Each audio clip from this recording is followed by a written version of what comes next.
Everyone thinks McDonald's is a burger company. It isn't. It's one of the largest and most profitable real estate empires on the planet, and the burgers are almost beside the point. Behind that golden arch is a machine so clever that McDonald's makes money whether your local restaurant succeeds or fails. And by the end of this video, you'll understand exactly how much it costs to own a McDonald's, why the company secretly wants to be your landlord more than your business partner, and whether buying one would actually make you rich. Let's break down the economics of owning a McDonald's, so you want the golden arches. First, understand that you cannot simply buy a McDonald's the way you'd buy a car. You have to be chosen. McDonald's receives far more applications than it accepts, and the first thing they'll check is your bank account. To even be considered, you need at least $500,000 in liquid cash, money that isn't borrowed, that's just sitting there, ready. And that's the bare minimum to get in the door, because the total cost to open one is enormous. A new McDonald's restaurant runs anywhere from $1.5 million to nearly $2.7 million, all in. That covers the kitchen equipment, the seating, the signage, the decor, and the technology, the kiosks, the digital menus, the delivery systems. The franchise fee itself is $45,000, which locks you in for a 20-year term. And here's a rule that surprises everyone. If you borrow money to fund the rest, McDonald's traditionally requires you to pay it all back within 7 years. They don't just want you rich, they want you committed. But now we get to the secret at the heart of the entire company, the thing that separates McDonald's from every other fast food chain on earth, and once you understand it, you'll never look at those golden arches the same way again. Most franchises work like this. You buy the brand, you find your own building, you rent it from some landlord, and you run your restaurant, not McDonald's. McDonald's buys the land and the building itself, then it leases that building back to you, the franchisee. Which means McDonald's isn't really in the burger business, it's your landlord, and it is a very, very expensive landlord. Here's how the money actually flows. Every month you pay McDonald's rent, and that rent is not cheap. It's typically around 8 to 15% of your total sales, often landing near 10 or 11%. On top of the rent, you pay a royalty fee, 4% of every dollar you make, rising to 5% for new restaurants. And on top of that, you pay another 4% into the National Advertising Fund, the money that pays for all those commercials you've seen your whole life. Add it all up, and before you've paid for a single burger, a single employee, or a single kilowatt of electricity, roughly a fifth of everything you earn is already gone, straight to McDonald's corporate. This is the genius of the model.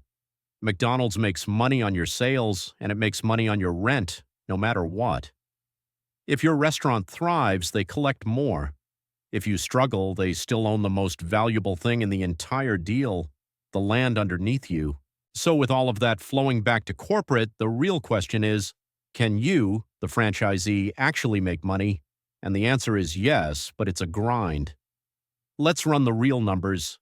The average McDonald's in America generates around $3.8 million in sales per year. That sounds incredible. But watch how fast it disappears.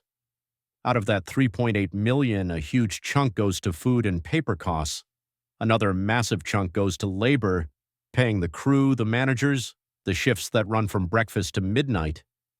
Then comes the rent to McDonald's, the royalties, the marketing fees, the utilities, the insurance, the constant equipment repairs.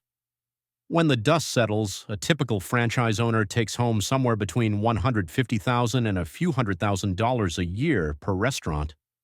Good money. But remember, you spent up to $2.7 million in years of your life to earn it. On that kind of investment, it can take 6 to 8 years just to earn your money back. And here's the part nobody tells you. McDonald's does not want you to own just one. The entire model is built for scale. The owners who actually get rich aren't running a single store. They're running 10, 20, 30 locations at once. One restaurant makes you a manager with a good income. 30 restaurants makes you a multi-millionaire who never touches a fryer. The math only becomes life-changing when you multiply it. But this business can absolutely break you, and it usually happens in a few specific ways. The first killer is that you don't control your own prices, your menu, or your brand. McDonald's does. If corporate decides to launch a $1 deal that crushes your margins, you launch it. If they decide your restaurant needs a $200,000 remodel to match the restaurant of the future, you pay for it, whether you can afford it or not. You are an owner, but you follow orders like an employee. The second killer is rent and rising costs. Because your rent is tied to your sales, a good year means you pay McDonald's even more. And when labor costs rise, when food prices spike, when a minimum wage law passes, those costs hit you, the franchisee, not corporate. McDonald's rent stays locked in. Your profit is what absorbs the shock. In tough years, franchisees have watched their entire take-home pay evaporate while still writing that rent check to corporate every single month. So step back and look at the beautiful, ruthless design of it all. McDonald's has built a business where it takes almost none of the day-to-day risk. It doesn't manage your staff. It doesn't worry about your broken ice cream machine. It doesn't stay up at night over your labor costs. You do all of that. McDonald's just owns the land, collects the rent, collects the royalties, and lets 40,000 independent owners around the world run the actual restaurants. It is one of the most elegant money machines ever built, and it's hiding behind a Happy Meal. So let's answer the real question. If you did this right, how much would you actually make? Own one successful restaurant and you're looking at maybe a couple $100,000 a year after years of hard work and millions invested. Respectable, but not a fortune. But build an empire of 20 or 30 locations, and suddenly you're pulling in millions a year in combined profit, with managers running each store while you run the business. That's how the real McDonald's millionaires are made. Not by flipping burgers, but by flipping the model into scale. So if you still want to own a McDonald's, just remember the one rule the whole empire is built on.